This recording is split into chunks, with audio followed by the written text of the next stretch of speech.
여러분 안녕하십니까? 포항 칠성천은 냉천과 더불어서 포항 남구의 수해를 부르는 하천으로 손꼽힙니다. 지난해 태풍 흰남노 때 범람에서 제네리 주택 800여 가구가 최악의 침수 피해를 입었고 지난 10일 태풍 카눈에도 범람 직전까지 갔습니다. 수해 복구 사업은 지난 5월부터 시작했지만 공사 진행이 너무 더디고 항구 대책도 빠져 있습니다. 장성우 기자입니다. 지난해 태풍 흰남노 때 포항 칠성천은 홍수가 나 인근 800여 가구가 침수되는 피해가 발생했습니다. 당시로부터 1년이 지난 지금 강물이 범람한 지점의 옹백은 이제서야 보강 공사를 시작했습니다.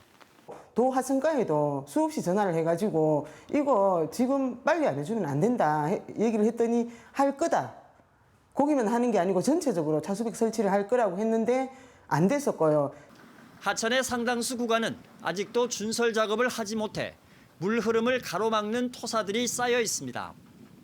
복잡한 행정 절차를 이유로 수해 복구 사업이 지난 5월에야 시작됐고 이후에도 공사가 속도를 내지 못하고 있는 겁니다.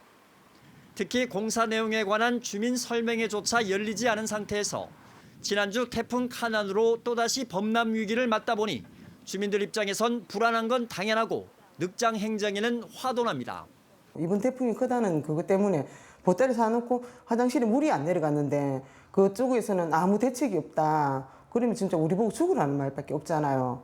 시공사에서 그게 이론 장비 굉장히 많이 투입해가지고 한꺼번에 막 할 수 있는 방법도 있는데 그거를 이제 효율적으로 운영하다 보니까 좀 수해 대비를 위한 설계가 너무 안이하다는 지적도 나옵니다.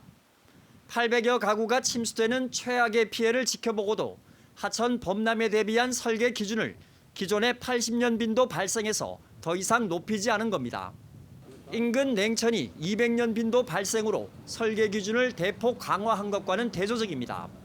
하천을 넓힌다든가 혹은 뚝방을 높인다든가 안 그러면 뚝의 두께를 넓힌다고 하는 방식으로 해서 근본적으로 수해 방지 대책을 세워야 한다 이렇게 생각하고 있습니다. 경상북도는 긴 장마와 태풍 등으로 복구 공사가 다소 늦어지고 있고 일반 지방 하천 기준에 맞춰 칠성천도 80년 빈도 발생으로 설계됐다고 밝혔습니다.